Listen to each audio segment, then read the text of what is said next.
¿Cómo están? Muy buenas noches, bienvenidos a una nueva edición de Chile Bajo la Lupa, este programa especial de Universidad Autónoma de Chile Televisión, UATV, para que ustedes puedan conocer las propuestas, las visiones que tienen los y las candidatas, en este caso al Distrito 23. Vamos a dialogar y conversar con ellos, se los presento inmediatamente. Nos acompañan acá en el estudio de UATV Isadora Reynolds. Ella es candidata a diputada por el Distrito 23 del Movimiento Amarillos por Chile. Bienvenida. Muchísimas gracias por la invitación. Y nos acompaña también Cristian Dulansky, él es candidato a diputado por el Distrito 23 del Frente Amplio y el Pacto Unidad por Chile. Bienvenido. Hola, ¿cómo están? Buenas noches. Saludar a todos y todas y agradecer el espacio que brinda la Universidad Autónoma de Chile a través de su canal de televisión, de manera de poder compartir nuestras ideas precisamente, como ha dicho nuestra conductora. Eso, lo que buscamos y la motivación es que, por supuesto, las personas que nos estén viendo los conozcan, las conozcan y, por supuesto, sepan más y de esta manera puedan votar informados. Ustedes van por el Distrito 23. 16 comunas integran este distrito, todas estas 16 comunas de Cautín, a excepción de Melipeuco, Vilcún, Lautaro, Perquianco y Galvarino, que pertenecen al Distrito 22. Son 55 los candidatos por este distrito y los escaños 7 disponibles. Vamos a, por supuesto, conocerlos a ustedes el día de hoy, Cristian Dulansky e Isadora Reynolds, y vamos a conversar de apoyo al emprendimiento y medidas para la reactivación económica de nuestro país. Comenzamos entonces, la idea es que podamos dialogar durante esta jornada. Hace algún tiempo alguien señaló que Chile tiene un camino fértil para los emprendimientos, pero se deben despejar obstáculos burocráticos. Esto además de información que evacuó desde el Departamento de Estado de Estados Unidos, que dijo que la permisología excesiva en nuestro país ha estado deteriorando el clima de inversión y frenando de esta manera proyectos importantes para poder sacar adelante la economía del país, especialmente en regiones como la Araucanía. La pregunta es la siguiente: ¿qué propuesta concreta ustedes llevarían al Congreso para simplificar la carga regulatoria que existe al día de hoy y que enfrentan, por supuesto, las pymes y los emprendedores? ¿Con quién comenzamos? Es una conversación, un diálogo libre. Muchísimas gracias. ¿Ve? Se puede tener diálogo civil con gente que no necesariamente va a opinar lo mismo, pero podemos definitivamente conversar. Yo concretamente sé que en el Congreso ya se está viendo este problema de la permisología, porque se vio que había afectado demasiados proyectos, desde cosas que sabemos desde Santiago, como la construcción del metro, a cosas como las que tenemos acá, que es la carretera entre Freire y Pucón. Toda esta permisología está efectivamente bloqueando el avance de proyectos importantes. A mí me gustaría rescatar un proyecto en particular que me pareció muy terrible que no ocurriera en la región, que debido al impacto ambiental que demoró, el estudio de impacto ambiental que demoró 6 años, no tuvimos la planta que transformaba nuestra basura en energía térmica. La planta Waste to Energy que se iba a construir acá fue rechazada después de 6 años de trámite. Y eso es, cuando uno está preocupado del medio ambiente y la crisis climática, es terrible ver que algo tan útil para la región quedó trabado y solo por permisología. Yo leí algunas de las razones que daban para haber rechazado el impacto medioambiental, el estudio de impacto medioambiental, y no me pareció que fueran razones suficientemente coherentes para haber trabado ese proyecto. Pero esto ya está siendo tramitado. Ya hay en el Congreso leyes que están viendo en ley de marco de autorizaciones sectoriales, específicamente para destrabar aquellos problemas que hay en los trámites de permisos sectoriales. Pero la verdad es que es más grave que solamente esa parte. Un estudio que se hizo en los datos de Adam Smith Center for Economic Freedom se estudió específicamente la permisología en los países de Latinoamérica y somos campeones, absolutos campeones de la burocracia. Que por un lado es un orgullo que seamos tan ordenados y que tengamos todo en orden y en regla, porque somos un país muy serio. Pero por el otro lado, 217 días de corrido se necesitan para empezar una empresa. Y cuando tú ya la empezaste, 244 días para mantenerla funcionando, solo en trámites de papeles para el Estado. A mí me parece, creo que a ustedes también, es un poco una locura, que eso es lo que nos está definiendo hoy en día, la burocracia y la permisología. Dicho eso, no podemos pasarnos hacia el otro lado, que por tratar de pasar proyectos rápidos empecemos a afectar el medio ambiente, a las personas que trabajan en esto, o por ejemplo, a los usuarios mismos de aquellos, por ejemplo, carreteras que vayamos a construir. Otra cosa que voy a aprobar y voy a revisar son las leyes de concesiones, porque en este minuto necesitamos ciertas carreteras para darle un empuje a la región, y está muy claro. Pero tenemos que revisar que estas carreteras que se vayan a construir sí estén aptas no solo para el uso, sino que también en los precios que van a tener. Porque hoy, claramente, todas estas carreteras concesionadas se pagan con TAC. Como liberal, a mí me interesa el libre mercado. Pero el libre mercado no solo es de aquellas empresas que construyen, el libre mercado también es de quienes participamos. Y hay que cuidar también a los actores, como a nosotros mismos, que somos usuarios, para tener buenos productos sin trabas, sin reglas escondidas y sin cobros excesivos. Cristian. Sí, yo a partir tal vez de un presupuesto que le da contenido precisamente a este tipo de problemática y que tiene que ver fundamentalmente con lo que nosotros hemos planteado a la ciudadanía como eje al menos de nuestra campaña, y que efectivamente el crecimiento llegue a todas las mesas de Chile. Es decir, que la familia finalmente pueda también ser parte de esos procesos de crecimiento. Y ahí yo vuelvo a poner, digamos, en el centro de la matriz de la discusión, es que precisamente los legisladores no tienen que olvidarse de que siempre tienen que tener presente a la persona, a las personas en general. Nosotros hemos propuesto, digamos, también, o hemos ido más allá, hablándole particularmente, digamos, a las personas trabajadoras y sus familias. Ese debe ser el núcleo de convicción, en este caso, de la tarea legislativa y de quienes asumen posiciones de poder en este país. Y en ese sentido, cuando comenzamos a desarrollar, en este caso, las distintas dimensiones que emanan de la persona y de su familia, como son precisamente el tema de la seguridad, vivienda, educación, etcétera, pero también, efectivamente, tenemos que hacernos cargo, ¿no?, nosotros de que por ejemplo, la ley marco de permisología que va a entrar, digamos, yo diría, en vigencia a partir del próximo año, debe ser revisada y hay que hacer un segundo aire para los efectos de que, en la medida que entre en vigencia, también se faciliten los procesos burocráticos que efectivamente hay en Chile, ¿no? Y eso tiene que ver también con, yo diría, parte de la fisonomía de nuestro país, que somos un país excesivamente normativo, excesivamente regulador.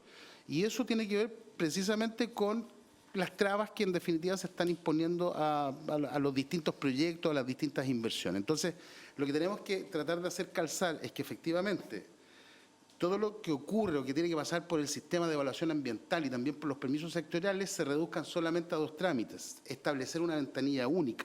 Y eso es lo que hay que mirar en la legislación y procurar de que efectivamente esa normativa legal se aplique de esa manera, de forma de poder facilitar el acceso, en este caso, a las inversiones con mucho menos burocracia. Y es una obligación del próximo gobierno y también de los legisladores de mirar precisamente esta normativa para los efectos de facilitar esos procesos. Y además de eso, yo también diría que en el mismo ámbito del desarrollo económico, digamos, también tiene que ver el hecho de poder profundizar la alianza público-privada. Y eso significa también que nosotros debemos empujar desde el punto de vista legislativo la existencia de normativa, no para seguir llenándonos de normas, sino que efectivamente para que esté garantizada la existencia de núcleos de desarrollo en las regiones de alianzas regionales público-privadas. ¿Por qué? Porque hoy día se habla en términos globales de esta alianza, pero no tienen ninguna bajada en la región. Entonces yo creo que eso,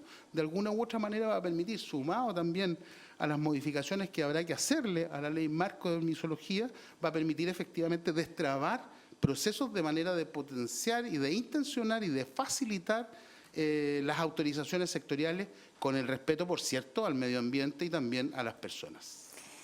Lo planteaba recién Isadora y tiene relación precisamente con una planta que proponía incinerar basura y además de la incineración generar calefacción distrital, esto en Lautaro. Fue rechazado por el Comité de Ministros y actualmente ese proyecto está en el Tercer Tribunal Ambiental en Valdivia. Ya esto ante un recurso que presentó la propia empresa, ¿cierto?, a cargo de este proyecto. Ahí hubo trabas que tienen relación también con la consulta, digamos, del entorno, comunidades indígenas en la comuna de Lautaro, pero al día de hoy, más allá de si avanza o no avanza ese proyecto, en la región se sigue trasladando la basura a otras comunas, O sea, yo a creo- otras regiones, de hecho, con una huella de carbono importante que se deja en ese proceso y es la solución. ¿Qué piensan respecto a esto, a las dos posibles alternativas? Hoy existe el traslado de basura hasta Los Ángeles, hasta Mulchen, principalmente otros hasta Villarrica, y la otra alternativa que existía y que fue rechazada por el Comité de Ministros, pero que está todavía en veremos en el tercer Tribunal Ambiental de Valdivia. Sí, yo mira, desde el punto de vista legal creo que efectivamente hay que escuchar cuál es la resolución que toma en este caso el Tribunal Ambiental de Valdivia, porque eso va de alguna manera a definir, ¿no?, el futuro de esta empresa. También haciéndonos cargo de lo que significa la disposición final de los distintos residuos. Yo creo que nosotros como región, y mira, yo recuerdo también, tal vez hace muchos años, o desde hace muchos años atrás, muchas autoridades viajaron a conocer, ¿no?, las experiencias particularmente en Europa respecto a la disposición final de residuos, pero parece que esos viajes se quedaron en puros viajes, ¿no?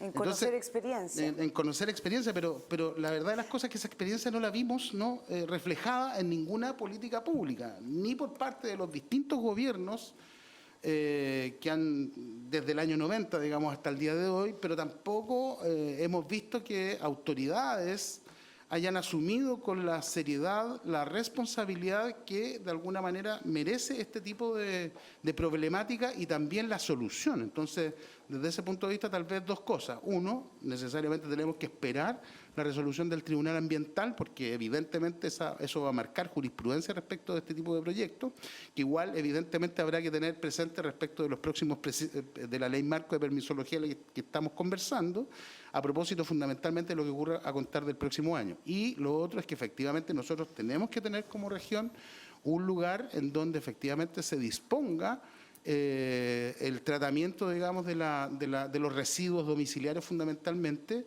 pero con tecnología de punta, siendo amigables con el medio ambiente, siendo amigables también con los sectores. Aquí yo diría que hay, por la experiencia que tengo, hay dos situaciones que son repudiadas por la comunidad. Una, efectivamente, es esto, el lugar donde se hace la disposición final de los residuos, y el segundo tema, que también es muy delicado, es donde se ubican las cárceles. Yo diría que esos dos temas, a pesar de que son males necesarios, no sé si lo podemos poner así, pero son necesariamente obligaciones que deben ser enfrentadas en este caso por el Estado. ¿Cómo te haces cargo tú de la disposición final de los residuos? Y también cómo te haces cargo de esta otra situación que nadie quiere, tener una cárcel cerca, digamos, de donde vive. Entonces, ahí se requiere que las autoridades que resulten electas, me refiero particularmente a los diputados, a los senadores por cada una de las regiones, empujen, trabajen de común acuerdo con sus autoridades locales, que dialoguen estos temas, que también hagan el ejercicio necesario de dialogar con las propias comunidades que eventualmente pueden recibir algún tipo de afectación, pero sí empujar estos temas para los efectos de poder resolverlos y no seguir dependiendo, digamos, de otras regiones, con todo lo que significa eso en materia de huella que se va dejando en este proceso. Yo no podría estar más de acuerdo con esos dos puntos que mencionaste. De todas maneras, y esta ideología medio NIMBY, esto no pasa en mi patio trasero. Todos queremos más cárceles porque hay mucha criminalidad, queremos que los criminales vayan a la cárcel. ¿Y dónde la ponemos? Cualquier otro lado, pero no en mi patio trasero. Así es. Todos queremos que nos recolecten la basura, todos queremos que la municipalidad se haga cargo de nuestros desechos. ¿Pero dónde los tiramos? Aparentemente en Los Ángeles. Y esto de estar simplemente tirándose la pelota entre regiones de quién es realmente el que tiene que hacerse cargo de la basura, es lo que ha llevado a que proyectos como este, que a mí me parecieron, de lo que yo leí, que efectivamente era tecnología de punta, como aquí apunta el candidato, valga la redundancia. Era tecnología que efectivamente era compatible con el medio ambiente. Ahora, recordar, no hay nada que sea carbono cero. Ninguna fuente de energía es completamente limpia, pero sí podemos transicionar a aquellas que son más limpias que otras. Y esta era uno de los grandes casos, yo diría muy emblemático, de una oportunidad que nos perdimos. Y yo voy a agregar un punto más a lo que dijo acá el candidato Dulansky, que me pareció muy certero, es que hay otra cosa que no le gusta a la gente, es que no ser partícipe de los procesos. A la gente le gusta que la escuchen, poner sus prioridades en la mesa y que éstas sean tomadas en cuenta al momento de tomar decisiones. Ahora, llegar a acuerdos con las comunidades es bastante difícil. Complejo. Sí. Si usted ha organizado alguna vez un asado de más 15 personas, sabrá lo difícil que es hacer que la gente se ponga de acuerdo. Desde qué carne vamos a comprar Por en supuesto, adelante. Claro. Pero esa conversación es necesaria, porque si los pueblos originarios que estaban en ese sector se oponían porque efectivamente esas tierras las consideraban sagradas o alguna otra cosa que hacía resistencia de parte de ese grupo, hay que conversarlo. De repente apelar un poco más al bien común, saber que ese lugar va a estar menos contaminado, ya que las casas no van a estar quemando leña verde, que es un problema que tenemos acá. Victoria, por ejemplo, y Temuco, dos de las comunas más contaminadas del país, porque estamos usando mal la energía. La transición a los pellets no ha salido como uno le gustaría que saliera. Entonces, tenemos que pensar en el esquema global de los desechos, cómo nos vamos a hacer cargo, y no podemos simplemente patearle la pelota a otro, o a otro país, o al mar, que de repente es donde se tiran nuestros desechos, si tenemos otras alternativas. Tenemos que hacer diálogos con la comunidad, pero no podemos dejar que se estanquen todos estos proyectos. Ni siquiera nosotros, al salir de nuestras casas, somos carbono cero. Cada vez que nos movemos al trabajo, que los niños van a la escuela, cualquier acción que realizamos va dejando una huella de carbono. La idea es minimizarla, ¿cierto? Sí. En definitiva. Fíjese que el último boletín de empleo habla de una tasa actual de informalidad de un 25,8% en nuestro país. Esto significa que hay un 25,8% de personas que generan recursos, pero que no imponen, que no tienen acceso a seguridad social, esto por su vínculo laboral. Además, se ha hablado de un incremento, ¿cierto?, respecto al empleo, esto porque evidentemente las condiciones actuales en el país están bastante complejas. Hemos escuchado en el último tiempo el cierre de oficinas de Correo de Chile con despidos masivos y así otras empresas grandes que han estado en ese proceso. La informalidad se está instalando rápidamente en el país, en esta región en particular el número es alto, está por sobre la media. Y por lo mismo hay muchos que han decidido emprender, pero desde la informalidad. ¿Ya? ¿Qué es lo que proponen ustedes para poder hacer esa transición de aquellos emprendedores informales que de pronto venden en marketplace, que tienen los espacios ahí en redes sociales para poder vender sus productos absolutamente informales, sin estar pagando absolutamente nada? ¿Qué es lo que propondrían? ¿Les parece una amnistía tributaria temporal, tal vez, u otro incentivo para que logren ellos en algún minuto formalizar de manera progresiva y volverse microemprendedores formales en nuestro país? Creo que la palabra que usaste es la correcta, incentivos, porque los incentivos en este minuto son muy pocos. Yo tengo amigos que son emprendedores, por ejemplo, de consultorías, que quieren formalizarse, pero es difícil, es costoso y de repente uno se encuentra con trámites tan ridículos como que el Servicio de Impuestos Internos tiene que ir a tu lugar físico de oficina para que tú puedas acreditar y poder emitir facturas. A nosotros nos pasó que no podíamos emitir facturas en nuestra pequeña empresa porque cuando la persona del Servicio de Impuestos Internos nos fue a ver no había nadie justo en ese minuto. Tuvimos meses parados con eso. Entonces, no hay incentivo a formalizarse porque es difícil, es costoso, y no solo es costoso, sino que requiere de más esfuerzo del que uno está viendo que la persona de al lado, que no se ha formalizado, está haciendo. El de al lado le sale más fácil porque da en negro, y uno que quiere hacer las cosas bien, le sale más difícil, más duro. Por ejemplo, no es exactamente de este tema, pero hubo gente que sacó licencias falsas de conducir, con unos permisos sacados de personas desde el Mineduc, una cosa completamente negro e ilegal. ¿Y cuánto se demora uno en conseguir esa hora en la municipalidad para sacar la licencia de conducir? Entonces, meses. Hay que programarse. Se me vence el próximo año, voy a programar este año. Medio año antes, claro. Entonces, no hay incentivos a la formalización porque quizás es una cosa de que la ley del más vivo, el más pillo, el que se sabe escapar por las reglas, pero quizás, y apelando a algo que dijo en un minuto, quizás hemos legislado demasiado. ¿No será que nuestra legislatitis está haciendo que efectivamente nuestro problema es navegar eso? Y por eso estuvo la gente tratando de saltarse las reglas. Tenemos que revisarlas, revisar esta burocracia, porque hay otro punto.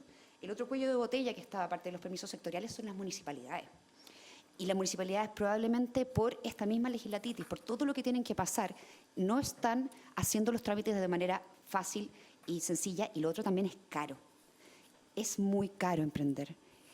Patentes, permisos, el IVA, si es una cervecería artesanal también tiene que pagar un impuesto adicional por producir alcoholes, y así se van sumando. Honestamente, de los que me están viendo, vecinos, vecinas, ¿tiene ganas de hacer las cosas de forma formal? Solamente le voy a decir una cosa. A pesar de que sea difícil, si usted hoy en día no se formaliza, es pan para hoy y hambre para mañana. Porque no va a tener previsión social. La PGU puede que no dure tanto. Nos damos la tasa de reemplazo para que realmente cubrir esas pensiones. Si usted no se formaliza, no paga sus cotizaciones, imposiciones, se va a quedar sin seguridad social, como lo pasa a muchos de ustedes hoy en día.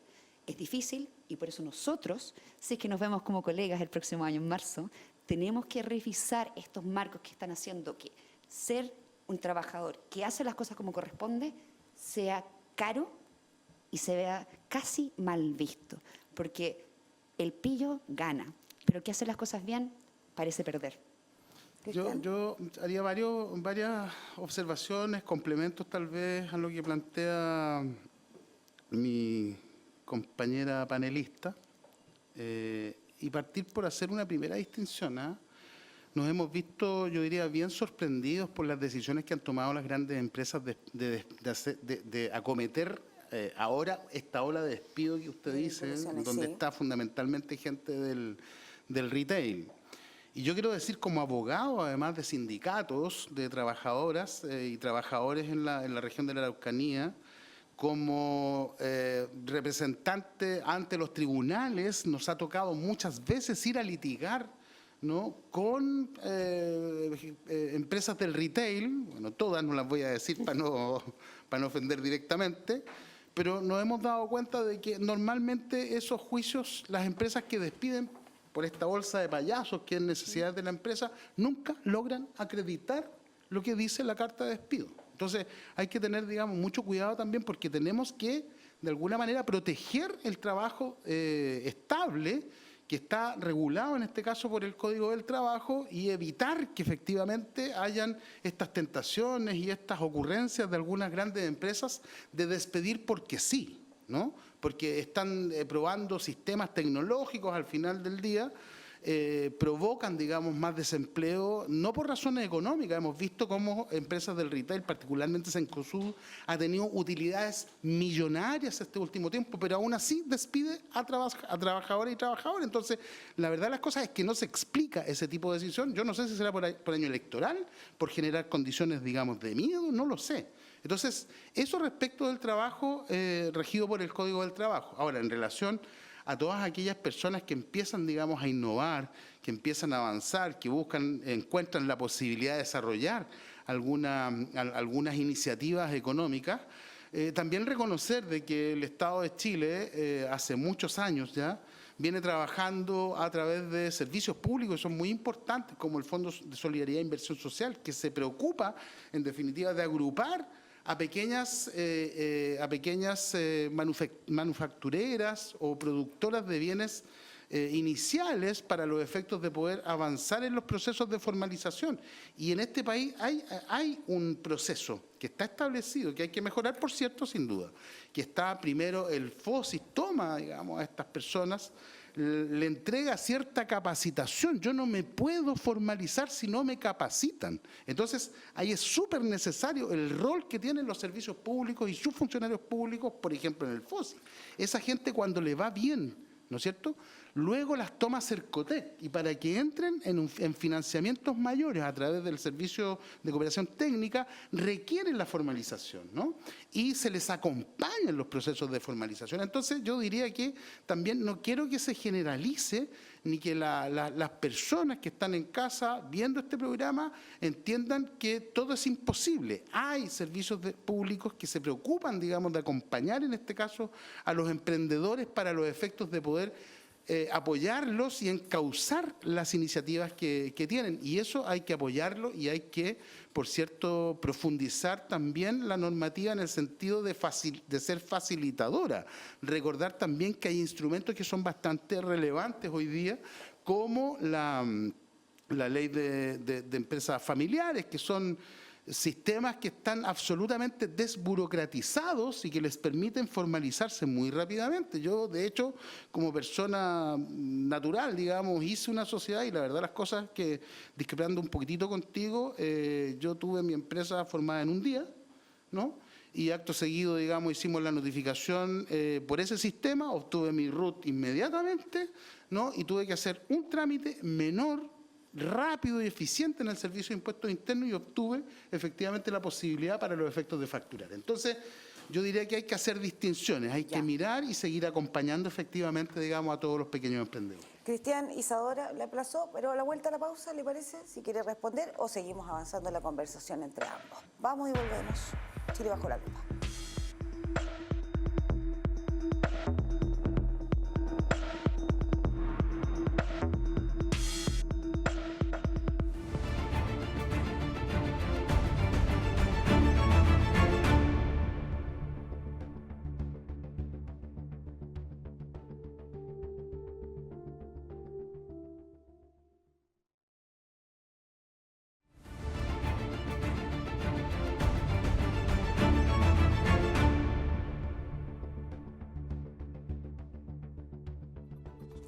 Ya, pues ahí quedó el emplazamiento hecho, precisamente alguna diferencia que plantea Cristian Dulansky con Isadora Reynos. Isadora, la escuchamos. Yo, de todas maneras, siempre voy a estar por un Estado que sea lo más acotado posible y que llegue a las atribuciones que debe tener y que no se exceda más allá de eso. Entonces, cualquier legislación que yo apoye va en pos de un Estado que sea eficiente, que no desaparezca porque lo necesitamos para muchas cosas, pero que simplemente no haga que las cosas sean más difíciles, que no te interrumpa en tu proyecto de vida, que tu proyecto de vida no se vea limitado por tener que cumplir ciertas cosas con el Estado. Obviamente, cumplir con las leyes es lo que tenemos que hacer como ciudadanos, pero que estas leyes no hagan que tu vida sea imposible. Ahora sí, la empresa en un solo día es un excelente programa y yo siento que el Estado de Chile, como ningún otro en Latinoamérica, ha avanzado en digitalización y aceleramiento de procesos a través de medios digitales como ningún otro, pero seguimos siendo el más burocrático. Entonces hay ahí algo que no se está condiciendo. Aparte de eso, yo creo que si bien hay cosas que son fáciles de hacer, hay que tener más incentivos. Si bien podemos empezar en una formalización, yo que soy particularmente no muy fanática de los impuestos, lo voy a decir en este minuto, porque los impuestos está en la misma palabra, están impuestos, no son voluntarios y nunca desaparecen. Te dicen que van a poner uno precisamente para algún fin en específico y no desaparece nunca más. El impuesto, por ejemplo, a la benzina. El combustible, sí. El impuesto al combustible supuestamente era para reconstruir el país en el terremoto del 85, si no me equivoco. Y ahí está, todavía lo seguimos pagando. Entonces, si podemos de alguna manera reducir la carga tributaria a aquellos que quieren emprender, eso lo voy a apoyar totalmente. El Estado puede recaudar de maneras más eficientes y puede gastar menos. El IVA se supone que es una de las más eficientes, pero podríamos repensar el sistema y ampliar la base tributaria. Si uno amplía la base tributaria, como se hace en muchos países, la recaudación es más transparente. Entonces, podemos bajar el IVA por una base tributaria más amplia. Eso, por ejemplo, una opción. Hablar de eso quizás a muchas personas les suene un poco extraño, porque es algo que no se hace acá, pero funciona en muchos otros países. Eso podría ser una opción. Obviamente, ya sabemos que hay programas en el gobierno, programas del Estado, que funcionan y otros que no. Y sabemos que dentro del empleo estatal hay empleados que efectivamente trabajan lo que corresponde y hay otros que están un poco resguardados detrás del estatuto administrativo a los que no se puede echar o es muy caro echar y que realmente no están cumpliendo con su labor, cosa que en el mundo privado no se da. No quiero decir que el Estado tengamos que hacer, como algunos han dicho, recortar esos 100.000 empleados. Ese número de 100.000 empleados, estamos hablando de que muchos de esos son empleados de la salud o son empleados en colegio, muchos de esos en la parte de la transición a los SLEP. Entonces, no es llegar y recortar empleados públicos, pero sí se puede achicar el Estado. Eso no solo se puede, sino que se ha hecho. Y podemos copiar ejemplos internacionales como es el de Estonia, que con un estudio acabadísimo del Estado lograron sacarle la grasa. Queda todavía sabroso. Es un buen Estado, pero no tiene esa grasa que impide que los recursos vayan a donde tengan que ir y el Estado esté obligado a recaudar de fuentes tan extrañas como que ahora te cobran, si compras algo en AliExpress, una cosa chica, tuvieron que poner ese impuesto para poder recaudar un poco más. Creo que podemos repensar cómo tributamos en este país. ¿Usted está de Sí, acuerdo? mira, partir por señalar que creo que el IVA es uno de los impuestos más injustos que existe. Porque la persona que está desempleada, la persona que paga un arriendo a duras penas en este país, que tiene que alimentar una familia y que tiene que comprar comida, paga IVA igual que el multimillonario en este país. Y eso, desde ese punto de vista, es un impuesto absolutamente injusto y que es además regresivo. Ahora, en general, claramente nosotros tenemos que partir del presupuesto de que el Estado es como una casa, se tiene que financiar de alguna manera, se tiene que procurar tener las herramientas financieras para los efectos de poder financiar todos los programas sociales que tiene y que la gente y las personas y sus familias necesitan, ¿no? Aquellos que están tal vez un poco más postergados. Entonces, desde el punto de vista, digamos, de la discusión o del debate de reducir o ampliar impuestos, yo digo que evidentemente los impuestos a lo mejor hay que darle una vuelta, pero no se pueden recortar. ¿Por qué? Porque es la fuente de ingresos que tiene el Estado precisamente para financiar, como decía Isadora, la salud. Tenemos problemas con la salud. Hemos visto de repente que nuestros hospitales han estado desfinanciados. ¿Cómo se financia la salud? A través de los impuestos. ¿Cómo se financia la educación? A través de los impuestos. ¿Cómo se financia la construcción de las viviendas que hoy día tienen costo cero para algunas familias? A través de los impuestos. ¿Cómo se financia la PGU? A través de los impuestos. ¿Cómo se financia el ingreso para aquellas mujeres que no tuvieron nunca esa posibilidad de trabajar porque se dedicaron a la crianza y al cuidado de los hijos? A través de los impuestos. Entonces, ojo con el tema, digamos, de los impuestos. A lo mejor lo que hay que hacer, y eso ha costado muchísimos años y muchísimo debate, es buscar la fórmula que permita que efectivamente las personas y las instituciones y las empresas que más ganan paguen en definitiva más impuestos, y los que menos ganan efectivamente debiesen pagar menos impuestos. Y eso es una regla del sano y justo equilibrio que tiene que haber. ¿Por qué? Precisamente para lo que yo decía al principio. Debemos garantizar que el crecimiento llegue a cada una de las mesas de las familias de nuestro país. Entonces sí, a lo mejor podemos hacer un debate respecto a los impuestos, pero a veces ahí nos encontramos con posiciones como bien maximalistas, ¿no? Porque esta cosa de la teoría, cuando dicen, mira, es que, y nos comparamos con la OECD para lo que nos conviene, para lo que no nos conviene, ni siquiera la mencionamos, ¿no? Y decimos que la OCDE tiene una tasa, digamos, impositiva determinada y que nuestro país tiene una tasa mayor, digamos, pero bueno, efectivamente es lo que de alguna manera nuestro país requiere. Y ojo también con lo que decíais ahora, hay que tener mucho cuidado también con el tema de que solamente vemos grasa en el caso de los funcionarios públicos. Estado, sí, pero ella. es que hay que tener mucho cuidado, porque al final del día, cuando nosotros andamos recorriendo cada uno de los sectores de nuestra región, de nuestro distrito, de la comuna de Temuco, Padre Las Casas y las otras comunas de este distrito, nos encontramos con funcionarios públicos que son funcionales a las necesidades de determinados locales dentro de nuestra comuna, y que son funcionarios públicos que acompañan efectivamente a las distintas organizaciones sociales que están ahí.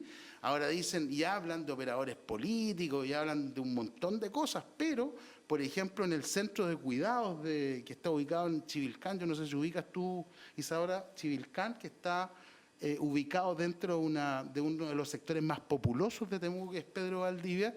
Ahí efectivamente tenemos funcionarios públicos que colaboran y se hacen cargo de trabajar con aquellas personas que hay que cuidar en este país, que son los que cuidan, los cuidadores. Entonces, trabajan y tenemos una tremenda instalación allí, y eso ha ido creciendo por un compromiso y una obligación que tiene el Estado de cuidar a los que cuidan, por ejemplo, y esos son más impuestos, y ahí hay funcionarios públicos. Entonces, yo creo que hay que tener como mucho cuidado cuando se refieren en definitiva, los funcionarios públicos como grasa. Hay que siempre revisar qué está ocurriendo con los programas, ¿no es cierto? Si resultan o no resultan, pero no con una mirada, digamos, financiera como lo hace la DIPRES. O sea, la DIPRES lo que está haciendo es que mira un programa y de acuerdo a ciertas fórmulas que tiene de rentabilidad, a veces dice, no, estos programas habrá que eliminarlos. Entonces también hay que tener una mirada bien particular, sobre todo por la rentabilidad social que tienen. Y ese yo diría que otro concepto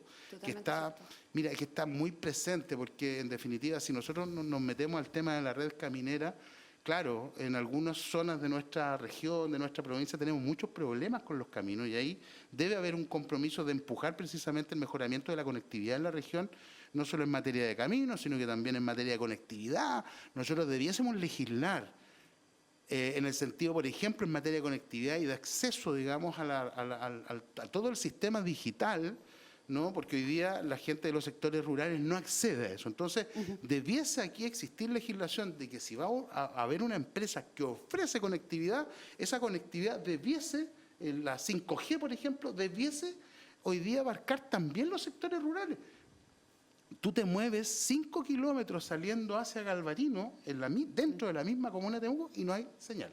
Entonces, ese también es un tremendo problema que debemos también legislar e imponerle a las empresas que nos entreguen la cobertura que en definitiva les permita a ellos ganar mucho dinero, ¿no? Pero que también en materia de rentabilidad social, y con eso termino, Isadora, tiene que ver fundamentalmente con eso. A veces, si nos ponemos a contar a las personas, a lo mejor van a haber poquitas personas, entonces ¿para qué vamos a arreglar el camino? Y esa cuestión esa definición es un despropósito, en este caso de la acción pública del Estado. Eso no puede ocurrir. A esas personas hay que garantizarles la accesibilidad, no solo a través de la red caminera, sino que también a través de la red digital. O sea, hoy día cualquiera de nosotros no se imagina sin teléfono y sin la conexión a Internet. Bueno, hay muchas chilenas y chilenos que no tienen acceso a eso. Por suerte, en la región estamos avanzando en eso. Creo que la cobertura hoy en día de Internet es 80%, pero falta ese 20%. En el sector rural, sí. Sí. Falta ese 20%, y ese 20% son personas, no solo son números. Y en eso estoy muy de acuerdo. Yo creo que hay programas que sí hay que cortar, pero como cuáles, por ejemplo, Isadora, de repente, para ver si podemos hacer una mirada. Más que nada, es que no quería hablar de lo que hay que cortar. Quería hablar de uno que no debería haberse cortado, precisamente por lo que estás diciendo, que es el más adulto mayor, más autovalente. Ese programa en este minuto se está cortando, porque efectivamente un programa como ese no da rentabilidad económica, y estamos claros, pero sí tenía una evaluación positiva, muy positiva, de aquellos usuarios, de los adultos mayores que estaban en ese programa. Y ese valor social no se mide en plata. Así es. Y ese sí lo están cortando. Y no me parece que ese en particular haya sido uno donde tendríamos que pasar la tijera. De repente uno podría pensar, quizás, no sé, se está gastando mucho en... No estoy tan segura que sea cierto, pero se está gastando mucho en cultura, porque vimos que el aumento en presupuesto en el Ministerio de Cultura fue mayor, por ejemplo, que el de Contraloría. Ahora, todavía no se empieza a discutir ese presupuesto. Yo creo que ese presupuesto va a tender a los equilibrios. Pero como proyecto se envió en esas características. Ahora Sí, las claro, modificaciones que se hagan al interior del Congreso son otra discusión. Sí, ¿no? sin duda. Y también hay que transparentar en qué se gasta, porque yo estuve conversando con alguien que trabaja aledaño al Ministerio de Cultura, y me decía que era muy poco transparente el cómo llegaban las platas directamente a, por ejemplo, montar una obra de teatro. Hay mucho empleado contrata. Dice que es un ministerio que está bastante desordenado en su funcionamiento. Yo no quise venir a hablar de que el aumento del Ministerio de Cultura era completamente injustificado, sin haberlo estudiado antes. Y sí pregunté personas que efectivamente están cerca de ese sector para ver, ok, ¿por qué fue este aumento? Porque por desgracia... Y bueno, creo que usted quizás siente lo mismo, que ese aumento es un poco de un pago político. Y no debiera ser que uno viera lo que está haciendo el Estado como proselitismo. Entonces, la transparencia más activa de que el ciudadano diga, oye, ¿por qué subieron este presupuesto? Fue por esto. Ah, ok, entonces no estamos pagando favores políticos. Pero la ciudadanía lo ve así. Porque dice, ¿por qué el Ministerio de Cultura y no el de Salud? Y la verdad de las cosas es que si no tenemos más información disponible para las personas, es lo que pasa. Desconfían del político, desconfían de las motivaciones. Uno se mete a redes sociales y lo primero que ve es eso. Está bien, redes sociales es algo bastante visceral, pero la verdad es que esos tipos de favoritismos por un lado u otro, o que se podrían interpretar como favoritismo, hace que usted y yo no confiemos mucho en la clase política. Ahora, una última cosita, sí, efectivamente estaba mencionando que las empresas más grandes probablemente buscan exactamente por dónde recortar para no tributar. Pero si tenemos un impuesto de primera categoría, 27%, que es simplemente, y 25% creo que para las que no son tan grandes, no está recaudando lo que debería, y desde la reforma tributaria de Michelle Bachelet simplemente no se recaudó y nunca se ha recaudado, no se ha vuelto a recaudar lo que se supone que íbamos a recaudar. Quizás deberíamos considerar, porque esto sí también hay otras experiencias y se ve en otros lados, y aquí sí que podemos usar un poco el concepto de la OCDE, bajar la tasa a un nivel más OCDE para no cobrar 27, sino, por ejemplo, volver al 21, significa menos evasión al final. Uno piensa que por cobrar más va a recaudar más, pero por cobrar más la gente va a buscar maneras de no pagar eso. Y si queremos que las empresas más grandes paguen un impuesto que es relativamente justo en comparación con el resto, yo creo que hay que bajar el impuesto de primera categoría. Simplemente porque eso desincentiva a estos despidos por necesidad de la empresa. Asegurar un piso, dice usted. Asegurar un piso porque prefiero recaudar de manera más constante, que es lo mismo que pasa con la formalización de los empleados, manera más constante que estar tratando de buscar más por subirle y que las empresas o quiebren, algunas más pequeñas, se vayan, porque dijeron, pucha, me cambiaron las reglas del juego, o simplemente busquen los resquicios legales. Yo creo que podemos recaudar de mejor manera. Sí, ahora, mira, respecto a ese tema, yo igual creo que hay que hacer algunos puntos, porque hoy el sistema, y por eso creo que hay que mejorar también el sistema de recaudación, porque normalmente lo que está ocurriendo a veces con las empresas y con los socios de las empresas es que los socios cuando tributa la empresa están rebajando impuestos. Y eso es lo que no debería ocurrir, digamos, en este país, porque en definitiva sacan los impuestos desde la empresa cuando las personas naturales, los socios reciben y por ahí, digamos, se produce también una suerte de desviación desde el punto de vista impositivo. Entonces, claro, a lo mejor tú planteas rebajar esa a una tasa tal vez un poco más estable, incluso por bajo de lo que indica la OSD hoy día, pero también significa que, bueno, a veces en Chile, como somos un país tan normativo, echa la ley, echa la trampa. Entonces, ahí yo creo que todos los procesos de fiscalización, particularmente, digamos, respecto del Servicio de Impuestos Internos, tienen que ser mucho más agresivos, porque la elusión...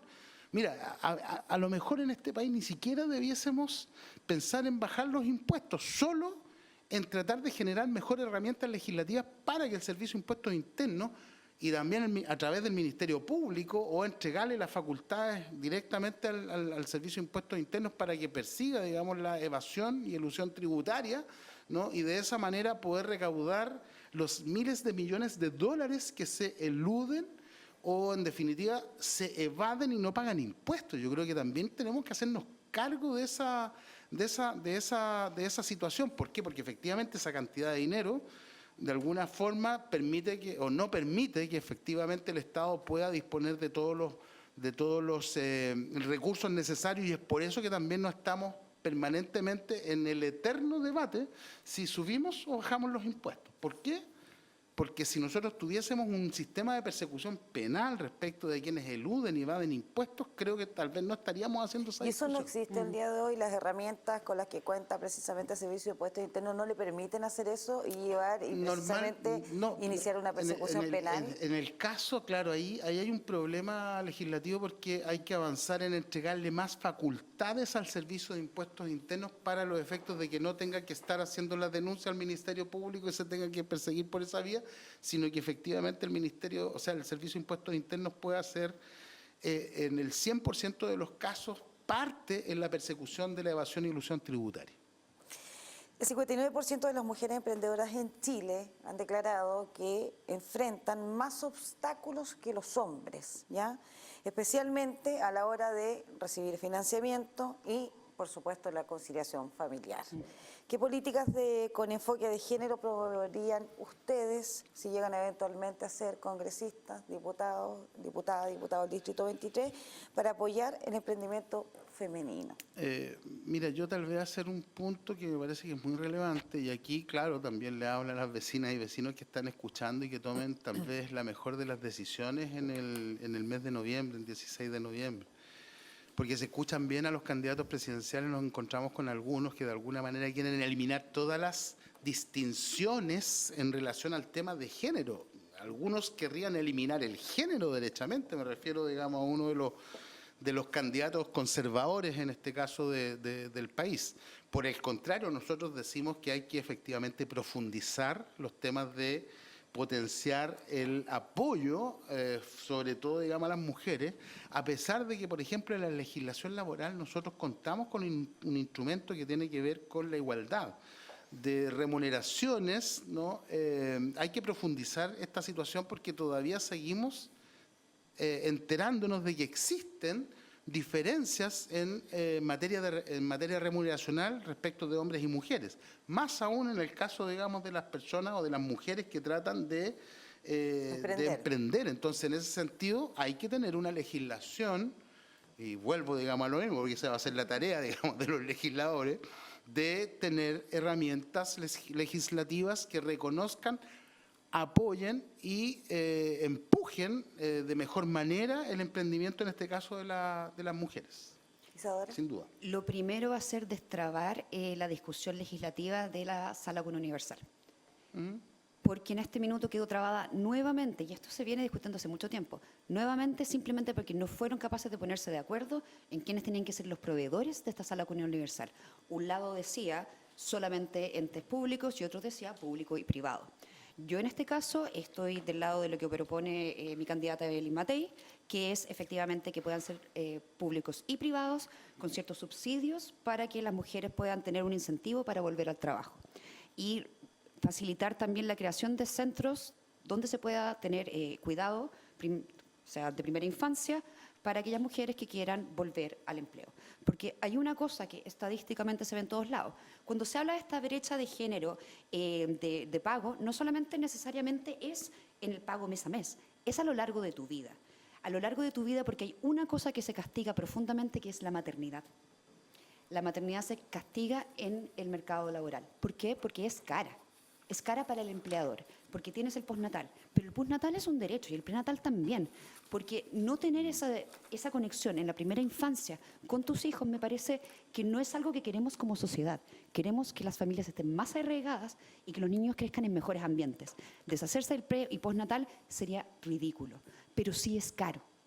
Ahora, no sé si me permite, muy brevemente, Isadora, te recuerdo que nos encontramos en Licanray, ¿no? Inaugurando, participando en la entrega que le hizo Bienes Nacionales a la Junji para los efectos de hacerse cargo de lo que tú estás diciendo. Sí. O sea, aquí el servicio público fundamentalmente tiene la primera obligación de entregar toda la cobertura en materia de sala cuna, ¿no? Y eso se va a hacer, y vuelvo a lo de delante, a través de los impuestos. Y qué más bonito cuando nosotros nos vamos a localidades tan lejanas en la provincia de Cautín como Licanray, que está prácticamente en el límite con la región de Los Ríos, en donde fuimos efectivamente a participar de la entrega de un terreno donde se va a hacer un jardín infantil, sala cuna y jardín infantil aproximadamente, no me recuerdo, sino que para 90 niños. O sea, todas las personas, en este caso de Licanray, las mujeres van a tener efectivamente la posibilidad, ¿no?, de emprender, porque van a estar sus hijas e hijos al mejor cuidado, digamos, de funcionarios en este país. Isadora, yo quiero agradecerles que hayamos llegado hasta este punto de la conversación, ya estamos en el tiempo, les vamos a pedir entonces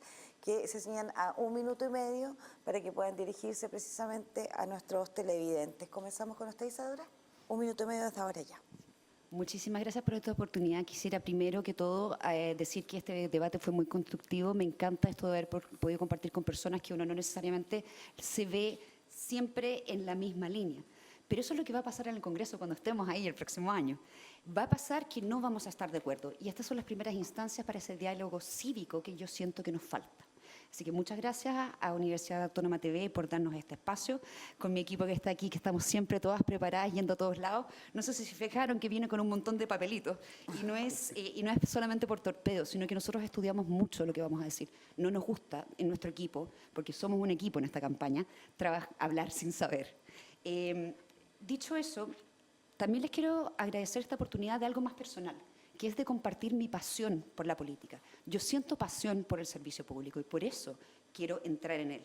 Yo, por ejemplo, tengo que trabajar en Santiago.